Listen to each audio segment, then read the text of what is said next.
Welcome to Falling Through the Cracks. Feel alive and thrive with Dr. Rebecca Risk. Do you ever feel that even though nothing seems seriously wrong and you pass all the medical tests, that you still feel that your health, pain, and fatigue are completely out of control? It doesn't have to be that way. Listen to the tips and suggestions given on our program today and take back control of your health. Now, here is Dr. Rebecca Risk. Hi, everybody. Welcome to Falling Through the Cracks. Today, we're talking with Dr. Joel Fuhrman. He is a board-certified family physician, nutritional researcher, and 6-time New York Times bestselling author. He serves as the president of the Nutritional Research Foundation, and today we're discussing his book, Food Genocide. So, Dr. Fuhrman, welcome to the show. Oh, my pleasure. Thanks for inviting me. So what got you inspired to talk about food and the way you do and nutrition? Wow. Well, I went to medical school back in the early 1980s with a specific purpose of becoming a physician specializing in nutritional medicine. I was on the United States World Figure Skating team in the 1970s, and my father was overweight and sickly, and I learned health books, read health books for him to get in better shape and to help our stamina and competition. I just started reading health books in my teenage years and nutrition books, and I realized that people were committing suicide with food, and most of the diseases that plague people are self-induced, and that heart disease is not natural, and strokes are not natural. And now 40 years later, people are still doing the same thing wrong. They're still committing suicide with food. We still have people going in nursing homes with dementia, and people getting cancers, and these things. What I'm saying right now is nutritional science has made such advances that we don't have to have these things happen anymore.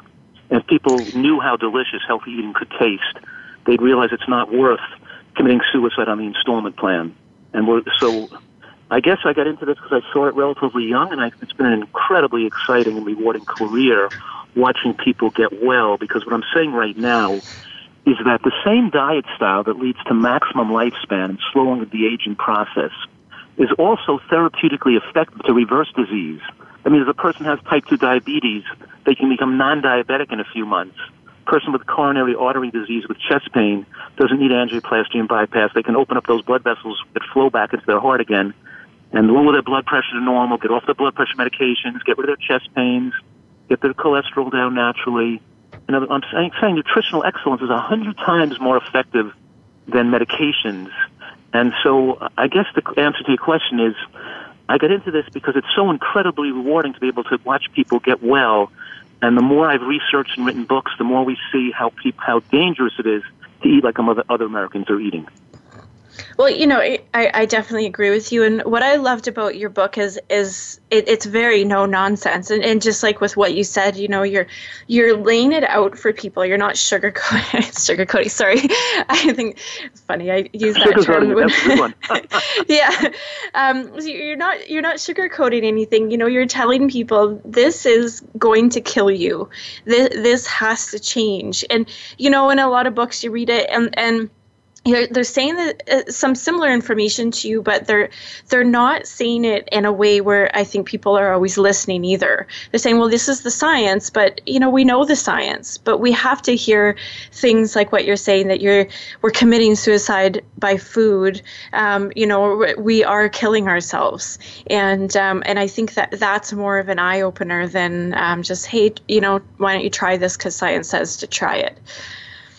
Absolutely. And I think also, if people knew how dangerous medical care was, I think many more millions of people would be willing and show the necessity to changing their diet. They can't rely on drugs. I think the drug industry and the growth of the pharmaceutical industry over the last 100 years had made people think it's okay to eating a disease-causing diet because the blood pressure medications will take care of my blood pressure. The cholesterol-lowering drugs, the diabetic medications, my sugars look okay now. I'm on the medication. I'm okay now.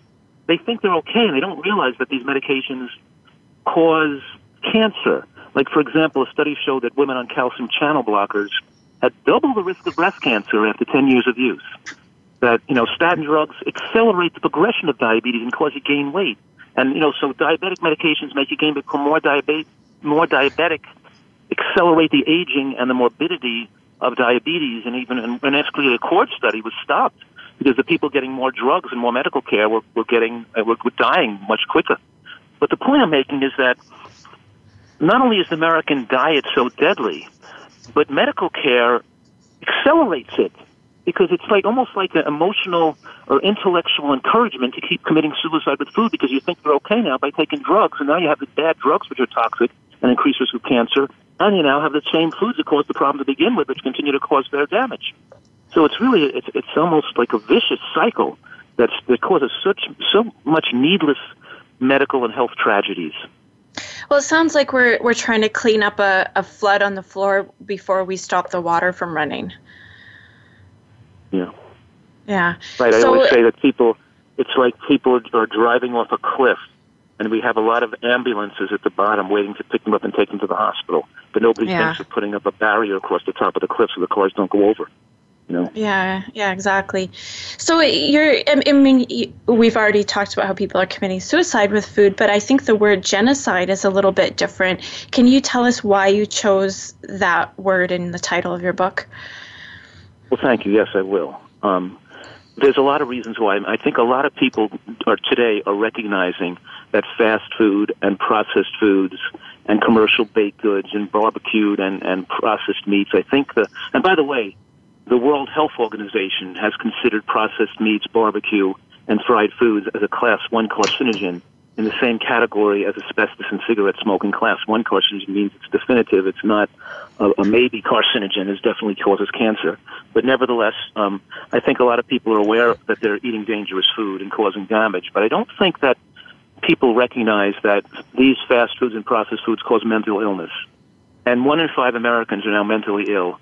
And we have an epidemic of psychiatrists prescribing drugs. And we have people saying to go get more psychiatric care and more mental health availability. But nobody's talking about the cause of all this growth, of the explosion of mental illness, the explosion of attention deficit disorder and learning abilities, of childhood defects and childhood cancers that never occurred in human history before.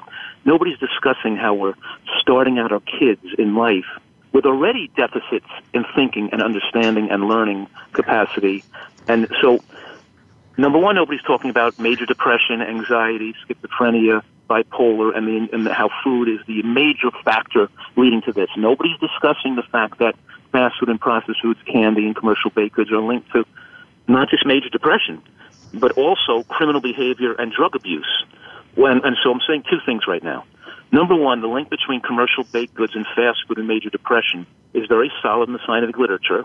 And even 2 servings of baked goods, like pizza and croissants and bagels a week, even 2 servings a week have been shown to double the risk of depression. Actually, it's a 51% increased risk of major depression if you eat commercial baked goods and white flour products. And it goes up from there in a dose-dependent manner. You eat 3 or 4 or 5 or 6 servings a week, your lifetime risk goes up from 50% to 60%, keeps going up. And who's talking about this, the idea that you feed your kids candy at Halloween and birthday parties and marshmallows and all this junk, artificial coloring? And who's talking about the link between these foods and later life crime and damage to the brain, increasing the child's risk of later life criminal behavior and drug abuse? And half the people in federal prisons today are there because of nonviolent drug-related offenses. So I'm saying that fast food, processed food, and sugar leads to drug-seeking behavior and leads to addictive behaviors with food that eventually lead to more the need for brain stimulation and the drive to consume drugs for that stimulation. And there's a strong link there. And the link between later life drug use and crime and early life consumption of candy in childhood is greater than the link between poverty and crime and lack of parents and crime or bad parenting and crime or emotional and economic starvation. In other words, it's the closest link is actually the food that's fed in these, in early in life. Furthermore, nobody's talking about the fact that these foods damage the genes. So you have weaker children, more disease prone in future generations. And so nobody's talking about the genetic damage to your offspring. That matter of fact, it goes on not just to 1 generation, but 2 generations. That means when you eat junk food, fast food, and baked goods and donuts and fried donuts and fried and French fries and fried chicken, when you eat this cancer-causing food and you get cancer, you weaken the health of your children and your grandchildren in the process because it affects the genes. And who's talking about that science? And lastly, why the word fast food genocide is who's discussing the 7 times the risk of stroke in urban communities in fast food deserts. And we're talking about strokes before age 45. All the people going into nursing homes in their 30s and 40s and 50s, not just in their 70s and 80s. Who's talking about the 10 times disparity in heart disease occurrence, the amount of obesity and diabetes in these poor areas, leading to a 45 years of potential life lost. When scientists actually calculate the years of potential life lost in fast food deserts, it's 45 years for people with obesity or diabetes living on fast food. So what I'm saying is, fast food genocide even seems like a wild and exaggerated word, but when you really look at all the data, all the scientific studies, and the real harm that's occurring, it really makes a lot of sense, and it's justified. Well, so if this is killing us, how did we end up at this point? I mean, what happens? I think is when you change your diet, it's actually not socially acceptable to eat well, and people are like, well, why aren't you eating this other stuff? This, the cake I brought in to work today, or whatever. So how did we get to a point where it's we're eating so unwell, and we can't even get our heads around eating properly?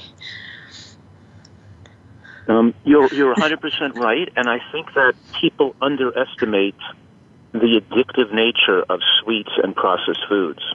And it has to do with, part of it has to do with how fast the calories enter the bloodstream. Because when you're eating foods with like oil, marshmallows, and don't forget that most of our population have been brainwashed to accept the idea that oil, like olive oil, is a health food. The fact that you can get 120 calories into your bloodstream in 5 minutes and rush and get a dopamine effect in the brain from all the caloric stimulation. Nobody's talking about how addictive oils are and how they turn up the appetite. They ratchet it up so you desire more food and eat more food, and how fattening they are. And the average American is consuming over 300 calories from oil a day, leading to obesity. But I'm talking about these foods that are digested rapidly, like sugar and honey and maple syrup and white flour and oils, that they enter the bloodstream so rapidly, and the rapid flux of calories into the bloodstream has an effect on the brain like cocaine. It sets off dopamine receptors just like how you're taking a narcotic. And people live to replicate that sensation. But you become dopamine insensitive over time. And you require more food, more calories, larger meals, more frequent feedings. You require that to feel okay. And just like the high of cocaine, or you could say, or of opiates, processed food that's designed to be absorbed so rapidly and flood the bloodstream so quickly also has withdrawal symptoms and makes people feel shaky and weak, sickly, little anxiety, stomach cramping, headachy when they try to stop eating the food. So just like whenever something is unhealthy for you, you don't just get a high, you also get a low when you try to come off of it. And now people feel shaky and weak, so they have to keep eating these rich foods all the time to get their energy up, because they become dependent on the excess calories and the rush of calories not to feel fatigued. Because when you're in the catabolic phase of the digestive cycle, that means when you're not digesting calories and you've utilized all the glycogen, or you're utilizing the glycogen and you're not absorbing any more calories, your body is in an enhanced phase of detoxification and self-repair. What I'm saying right now is that healing and repair and your body able to fix damaged cellular portions occur most effectively in a non-feeding and non-digestive state. But because people eat a diet that's toxic and so nutritionally deficient, they actually become, they get a flood of toxins into the bloodstream, making them feel fatigued. They immediately exit the digestive cycle. So when they're in the non-digestive cycle, they feel uncomfortable. And they got to keep eating again. So now they have to eat more food than their body requires, and they got to keep putting more food in all the time and eat too frequently just to feel okay.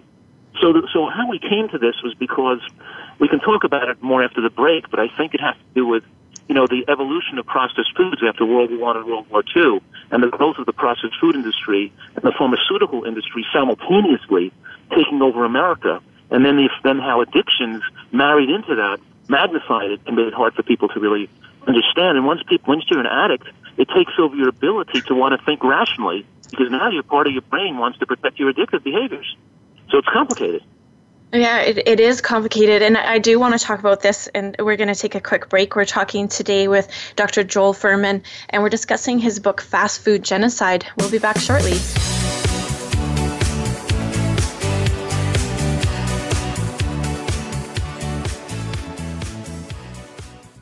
Become our friend on Facebook. Post your thoughts about our shows and network on our timeline. Visit facebook.com/Voice America.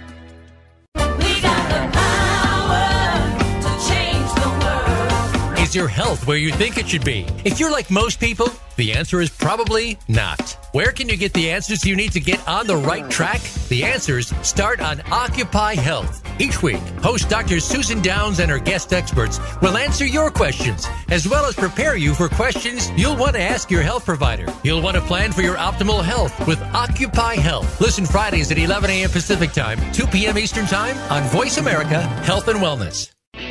Are you finding your frequency? It can be described as that space between failure and success. It's the future of digital media. It's finding your voice. It's engaging topics, content, and ideas. Jeff and Ryan discuss the digital media space and all of its aspects. It's about making the mistakes, taking the chances, summoning the intestinal fortitude to step out of your comfort zone, and discovering what you can accomplish when you decide to try, decide to learn, decide that you have something to say, and find your frequency. Live Fridays at 2 p.m. Pacific Time, 5 p.m. Eastern Time on the Voice America Variety Channel. Have you friended us on Facebook yet? Why not? Just go to facebook.com/Voice America or search for the keywords Voice America. Once you are part of our Facebook network, you'll receive daily messages about what's happening with our shows, this week's featured guests, and new happenings at the Voice America Talk Radio Network. And you can add your voice to the always active discussions on our timeline. Just go to facebook.com/Voice America or search for Voice America.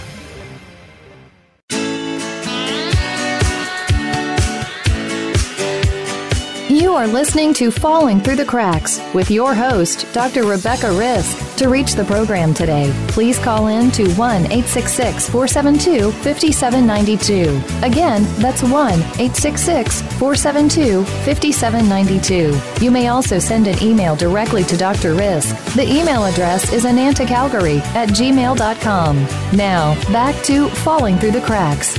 Feel alive and thrive. Hi, everybody. Welcome back. Today we're talking with Dr. Joel Fuhrman, and we're discussing his book, Food Genocide.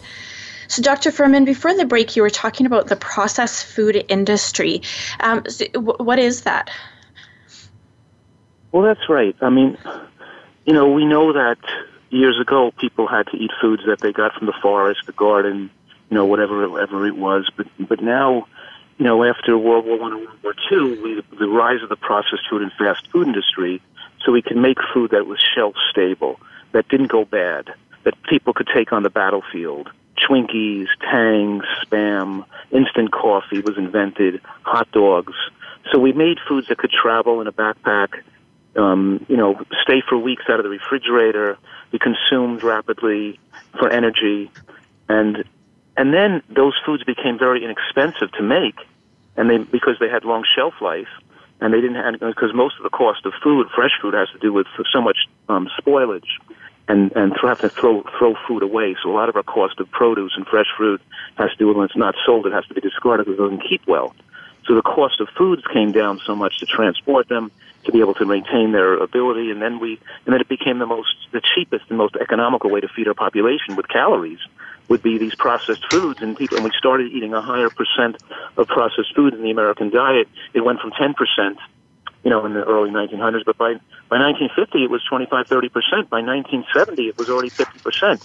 Then by year 2000 it was already 60% of the American diet, and now the processed foods are over 65% of what Americans eat are things that have out of bags and boxes that are processed and highly palatable and overly flavored that rush into the bloodstream.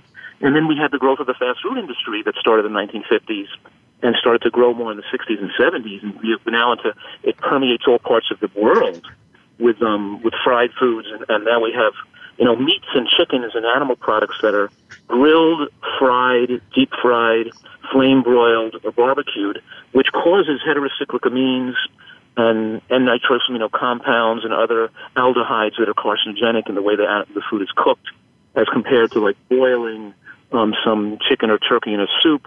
Now we, fry it, or we bread it when we fry it in oil to make it more carcinogenic.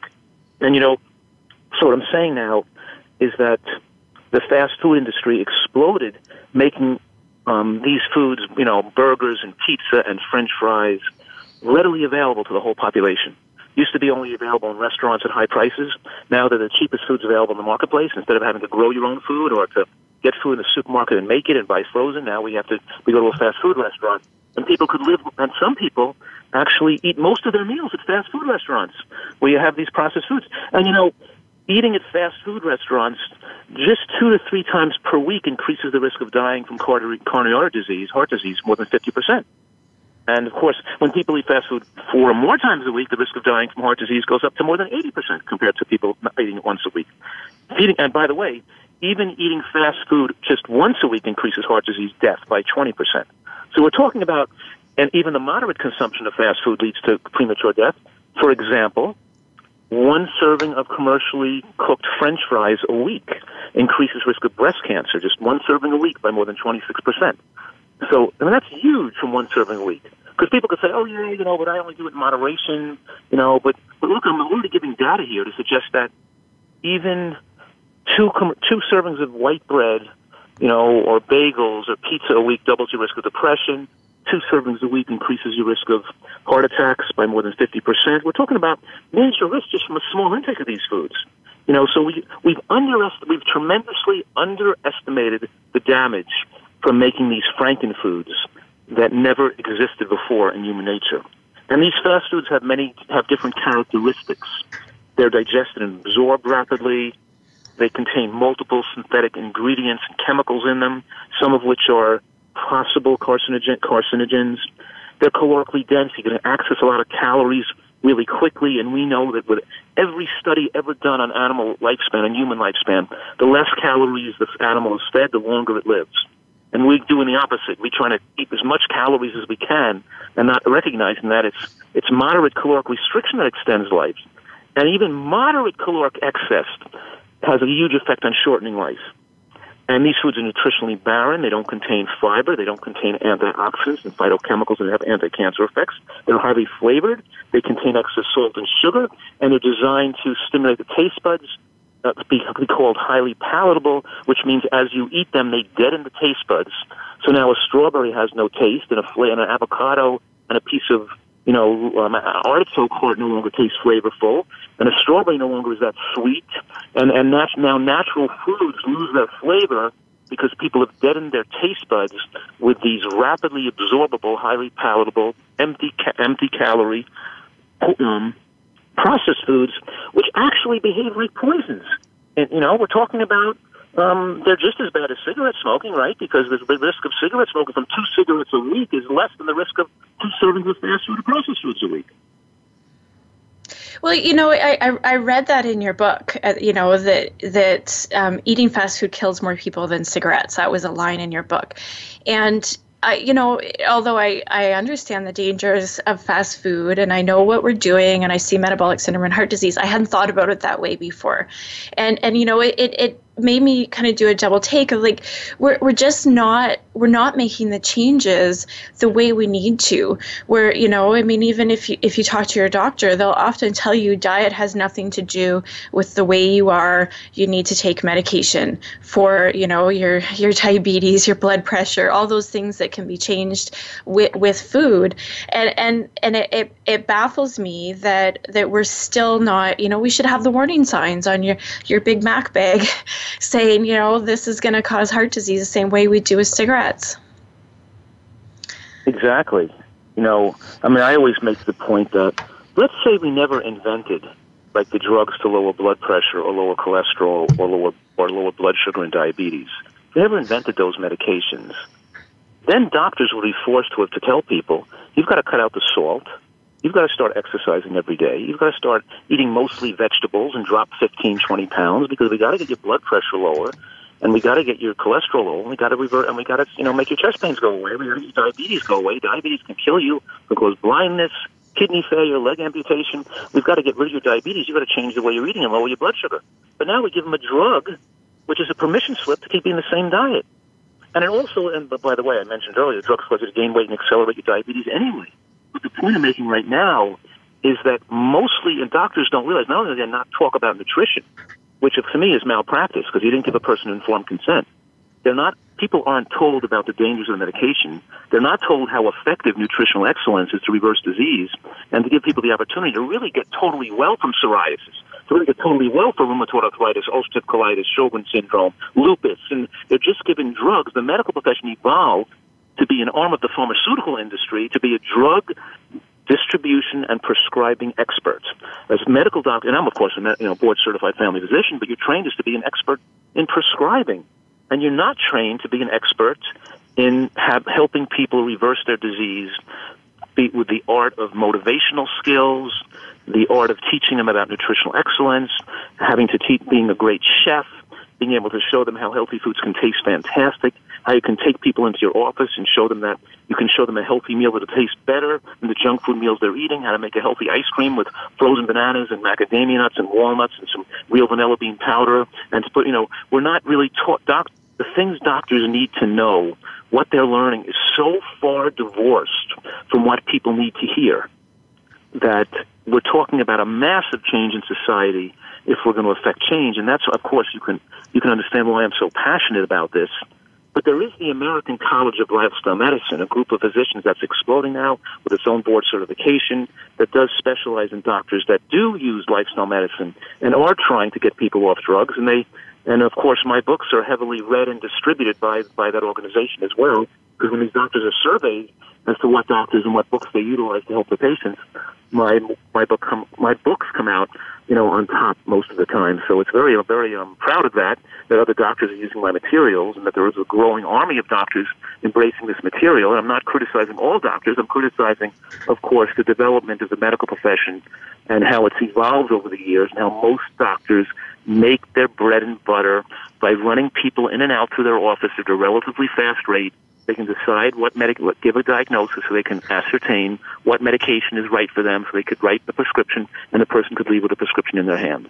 That's mostly what doctors do. It's not what our population needs to solve our healthcare crisis, to save lives, and to avert human tragedies. Because right now, it's nutrition is where the money's at, is where the power's at to get people well. Well, I agree with you, and until it does get accepted by doctors, I know that they're, mainstream. There are people who, I had this conversation yesterday when I was looking at your book, and it came up that somebody's mother was diabetic, but she believed what the doctor said, and she was going to take her insulin for her type 2 diabetes, and instead of changing things, and I tried to say, well, insulin isn't going to work on type 2 diabetes, it's going to make it worse, but this lady, right, her doctor said, so that is what she's going to do. So until our doctors can see that they need to save lives by changing their mentality as well, I think it's going to be really hard for this to overall change. Yeah, we agree, but of course the change is not going to come from within the medical profession or from the government because they're too influenced by the financial power of the food and drug industry. It's got to come from the people, like we're doing right now, And so this person that wouldn't listen to you and would listen to a doctor to take insulin with type 2 diabetes, which is actually, which is shortening her lifespan. She really needs to eat in a manner to not to need insulin. So, but she didn't believe you. So we got to reach out, and my feeling is educators, teachers, college professors, politicians, celebrities, people in the media, and every person out there, every person listening to this. My goal is to get people to have expertise in nutritional science, because it should be reading, writing, arithmetic, and nutritional science taught throughout the school systems, because the one most critical factor that controls our health destiny and controls whether we have the intelligence to, graduate from college or graduate school or have a good career or to be economically successful and have emotional intelligence and to be happy in your life. That all depends on how healthy you eat. And we don't learn anything about that in school. We just think reading, writing, arithmetic. and we got to get this information out to our population. But as we're doing that, the change will come and grow from the population. It'll be speared. I mean, it'll grow from as this word gets out there, like we're doing right now. And that's where my book, Fast Food Genocide. It's funny because I've written 12 books, and as I'm on, television, let's say on PBS special or something like that, people start buying my books to lose weight and reverse heart disease. But the book Fast Food Genocide, which is probably my best book, is not the best-selling book of mine. The other books sell more. It scares people away. They don't know enough to know how important this is. They don't know enough to know what they don't know, practically. You know what I mean? I do. People want to lose weight, but they don't know. They need to know more than that. But I'm saying, but now I have people that, some college professors and some people are using the book now in college classrooms, and obviously, and I'm on the faculty of Northern Arizona University Health Science Division. So I'm working on getting the information out there, and I'm not the only one. There's, of course, thousands of other people with same or similar messages trying to get information out. But I think that I'm hoping, and my expectation is if enough people from the population start utilizing, learning, how you say, put the oxygen mask on yourself first, and then be able to help and get in great health, and then be able to help other people and talk intelligently to induce and motivate other people to make the change. So I wouldn't give up on that woman who was listening to a doctor. I just wouldn't give up. I would just keep going until she was forced to read or learn or listen to a video or watch something on YouTube or to recognize she doesn't have to be sick. And I published a study, you're probably aware, that showed that 90% of the type 2 diabetics became undiabetic within 6 months, and their hemoglobin A1C dropped from 8.2 to 5.8 within the 6-month period. And all the medications were discontinued, by the way. Well, I find that very encouraging because that's not what people are told. They're told, you need to take metformin, and then when that stops working, they go to insulin, and that's instead of changing their lifestyle that got to them to that point where they were pre-diabetic or diabetic, and I like the idea that we can change it because I know we can. Right, and you know what? And they become undiabetic before all the weight is lost. They drop. The average person who's significantly overweight loses about 25 pounds in the first 2 months. They lose about 15 pounds the first month and about 10 pounds the second month if they're following my nutritarian guidelines for aggressive weight loss. Because a lot of people are sickly, need more to follow it 100%, be really strict. And they drop about 25 pounds, and by that time, the majority of them are off their diabetic medications, even though they might still be 30 pounds overweight, 40 pounds overweight. They're no longer diabetic. They don't have to, they're going to still get healthier from that, but at least they're getting healthier. They're still overweight, and they're still no longer diabetic. The diet, in other words, by that time, it seems like the beta cells in the pancreas come back a little bit. The body's less insulin resistant. The body's they're not stressing out the beta cells in the pancreas to work that hard, and your body utilizes the insulin more efficiently. So it's not even, you don't have to get all the way there to great health to get rid of your diabetes. Just halfway there, the diabetes goes away. Oh, that's amazing. We're going to take a quick break. We're talking today with Dr. Joel Fuhrman. We're discussing his book, Fast Food Genocide. We'll be back.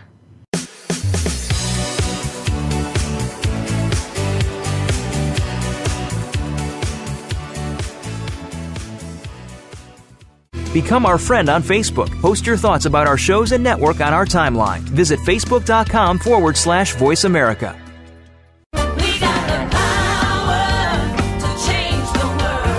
Is your health where you think it should be? If you're like most people, the answer is probably not. Where can you get the answers you need to get on the right track? The answers start on Occupy Health. Each week, host Dr. Susan Downs and her guest experts will answer your questions, as well as prepare you for questions you'll want to ask your health provider. You'll want to plan for your optimal health with Occupy Health. Listen Fridays at 11 a.m. Pacific Time, 2 p.m. Eastern Time on Voice America Health and Wellness. Are you finding your frequency? It can be described as that space between failure and success. It's the future of digital media. It's finding your voice. It's engaging topics, content, and ideas. Jeff and Ryan discuss the digital media space and all of its aspects. It's about making the mistakes, taking the chances, summoning the intestinal fortitude to step out of your comfort zone, and discovering what you can accomplish when you decide to try, decide to learn, decide that you have something to say, and find your frequency. Live live Fridays at 2 p.m. Pacific Time, 5 p.m. Eastern Time on the Voice America Variety Channel. Have you friended us on Facebook yet? Why not? Just go to facebook.com/Voice America or search for the keywords Voice America. Once you are part of our Facebook network, you'll receive daily messages about what's happening with our shows, this week's featured guests, and new happenings at the Voice America Talk Radio Network. And you can add your voice to the always active discussions on our timeline. Just go to facebook.com/Voice America or search for Voice America.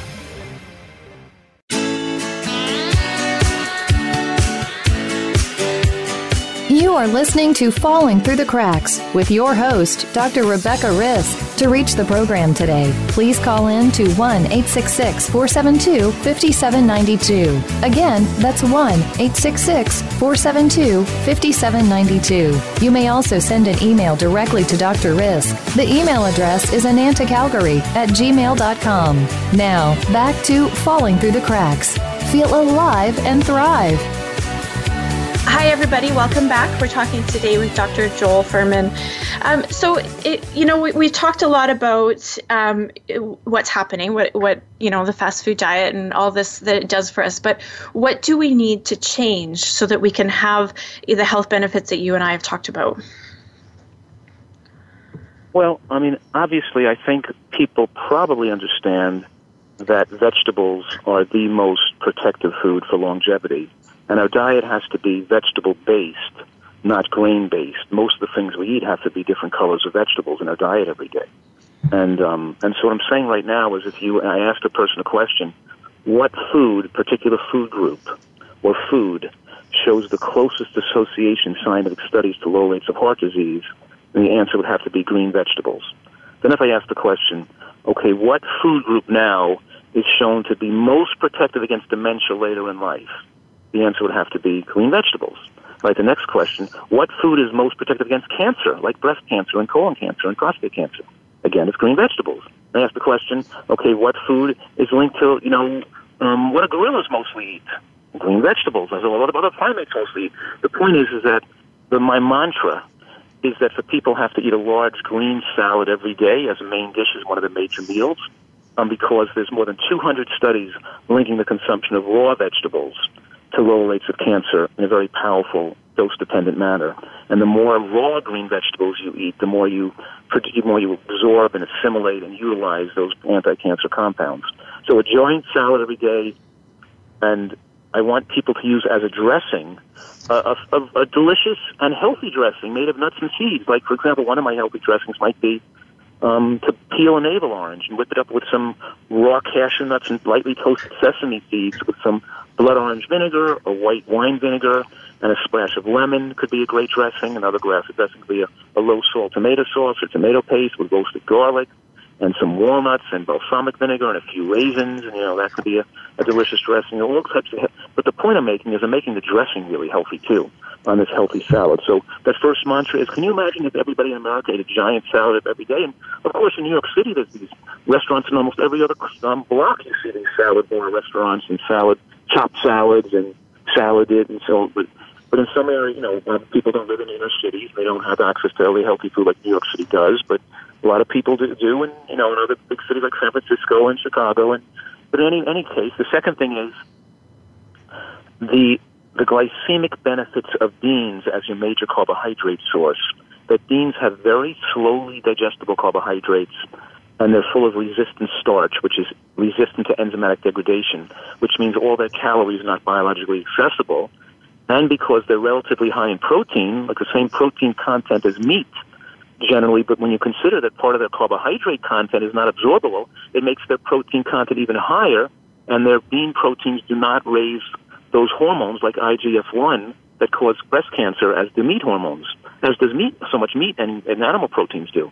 So we want people to get much more plant proteins, like eat stews and chilies and vegetable bean soups. So I want people on the weekend to make a giant pot of vegetable bean soup or bean stew or chili, and they can put it in the whole giant pot on Sunday into the refrigerator, and on Monday morning they can put it out into 10 different containers. And I really want people to change their lunches, Because we know that as you eat a lighter dinner, you extend lifespan.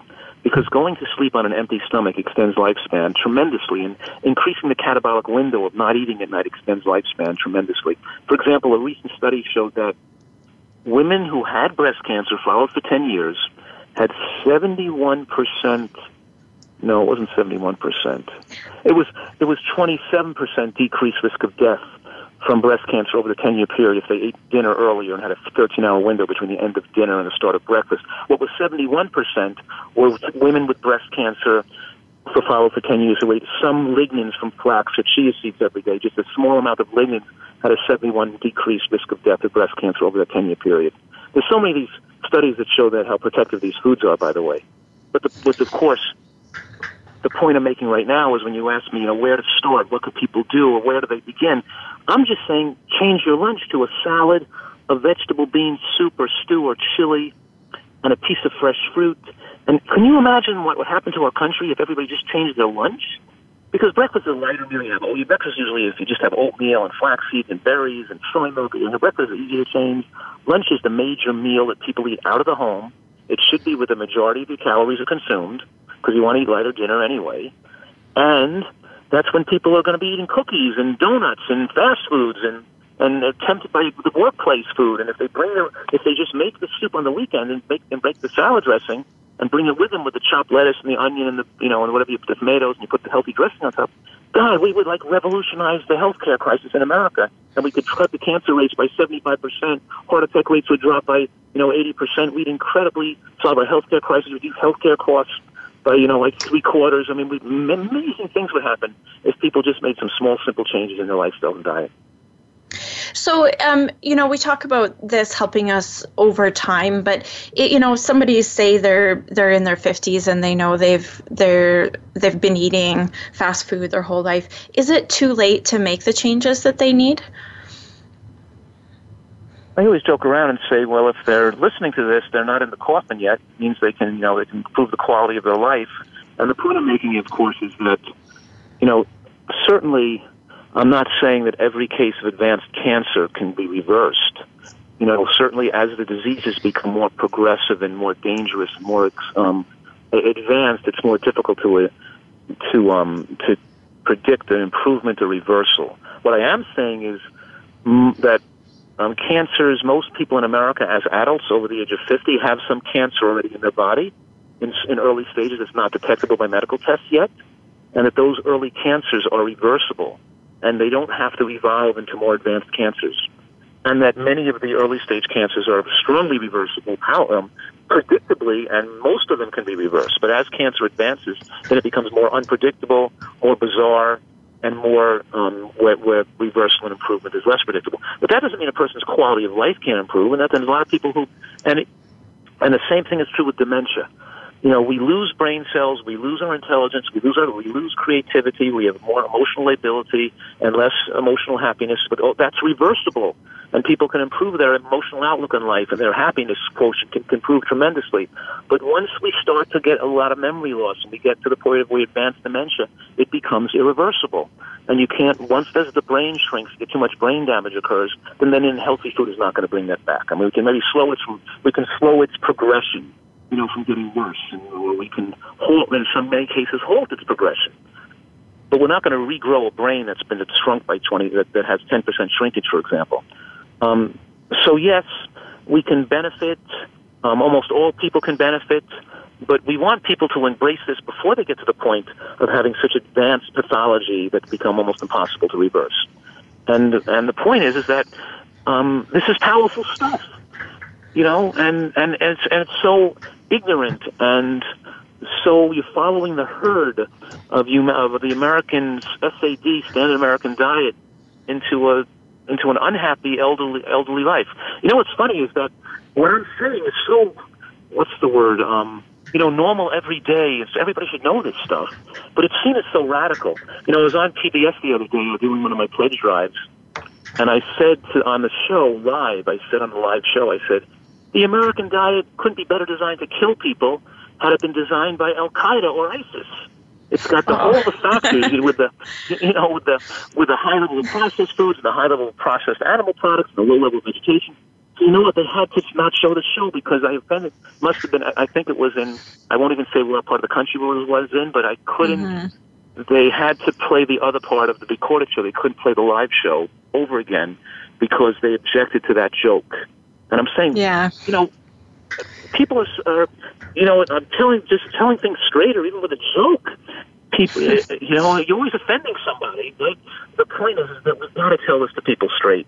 People have got to get this information, and I'm sure there's millions of people out there that have that want to hear it straight, want to change their diet, and you know, and as you can imagine from my outreach and the work of my books and my exposure on the media, has literally changed the lives of millions of people, and I get thousands of, you know, hundreds of thousands of people and millions of people have read my books. And I get thousands of letters of people whose lives I've said I can't even be in like a drugstore on a flight or on a shopping center or waiting for a plane, boarding a plane for somebody not to come over to me and say, just want you to know you saved my life, or you saved my father's life, or my mother had cancer and now she doesn't have it anymore, or people come up to me and say that I was faced with having my foot amputated with diabetes, and I saw your show while I was in the hospital on PBS, and I changed my diet, and my circulation came back, and you saved my leg. I mean, can you imagine how rewarding and how exciting it is just to affect those people I have positively? But of course, we all got to work together as Americans to expand this out there because, you know, my feeling is that every person deserves the right to know and the right to achieve the American dream and get their full mental faculties to succeed well and be economically well off and be happy and not have to suffer with medical tragedies. So we got to get rid of the food deserts and I'm also discussing in the book how these food deserts and the distribution of food and the inequality of food and the lack of education about food leads to racism and bigotry. It's the other part of fast food genocide is that this food disparity falls excessively and unequally on people in inner cities and black Americans and people who live in food deserts where they don't have access to healthy food and produce. So it falls disproportionately on a population that's already starting out without all the right opportunities available to them. And now we worsen it, and then we blame the poor outcomes that then occur due to poor food. We blame it on people's race. And I showed in the book that when you take any type of population, you feed them poorly, you get bad outcomes. It's not about race. We're similar than ever before. You know, the science shows, the genetics show that people are all very similar to each other. And if we feed our populations very healthfully, they can improve their human ability for human achievement and success and prosperity and happiness, of course. So I know one thing that happens when people are making these changes is that they say the food doesn't taste good, or they don't like it, or they get frustrated with having to choose this. So what do you say to people who are having that kind of difficulty in making the change? Well, number one, I want them to they want them to learn these great recipes. So I want them to pick out at least 50 recipes to try, and then to come back to me in a couple of months with the top 5 out of the 50 that they like the best.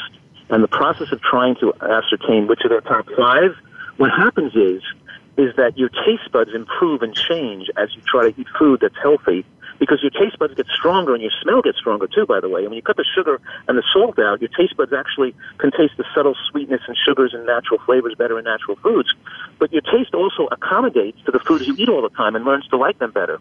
So the combination of the person trying these foods more, trying different foods that are healthy, and eating them more frequently, and trying to figure out which ones they like better, in the process, their taste buds are changing, and their taste preferences are changing, and their taste buds are getting stronger. And I actually published a study on that in a medical journal called Nutrition Journal in 2010, showing that out of 750 people, that after a 6-month period, they liked the healthy diet as much or better than their old diet.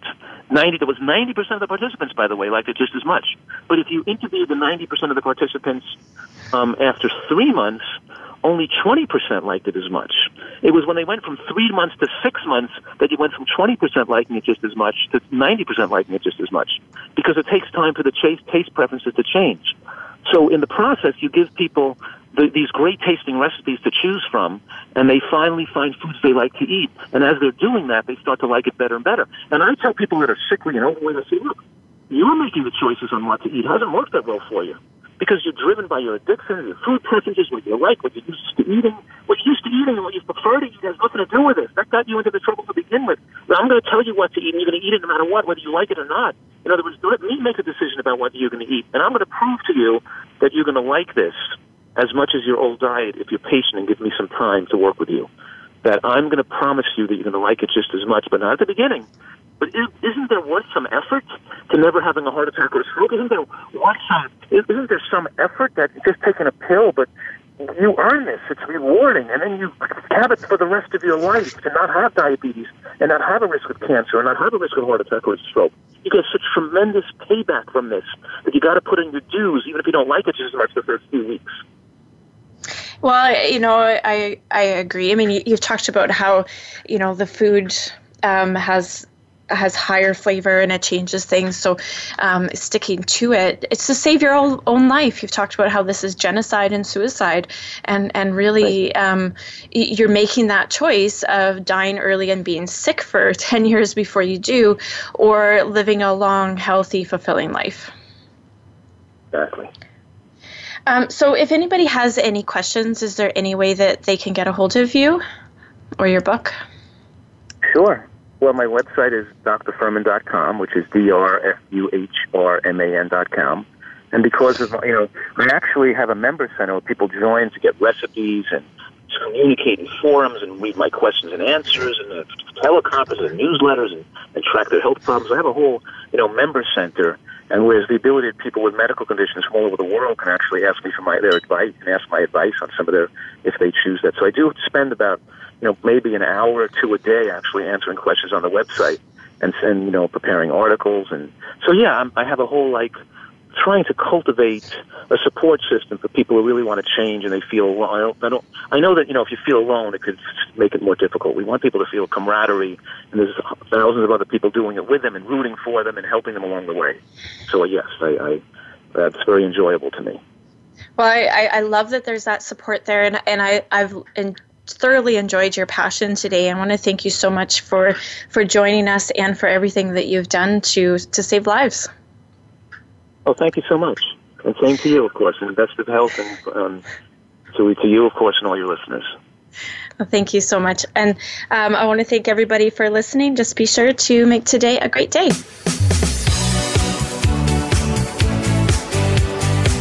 Thank you for tuning in to this week's edition of Falling Through the Cracks. Feel alive and thrive. Please join Dr. Rebecca Risk again next Monday at noon Eastern Time and 9 a.m. Pacific Time on the Voice America Health and Wellness channel. We'll talk more next week.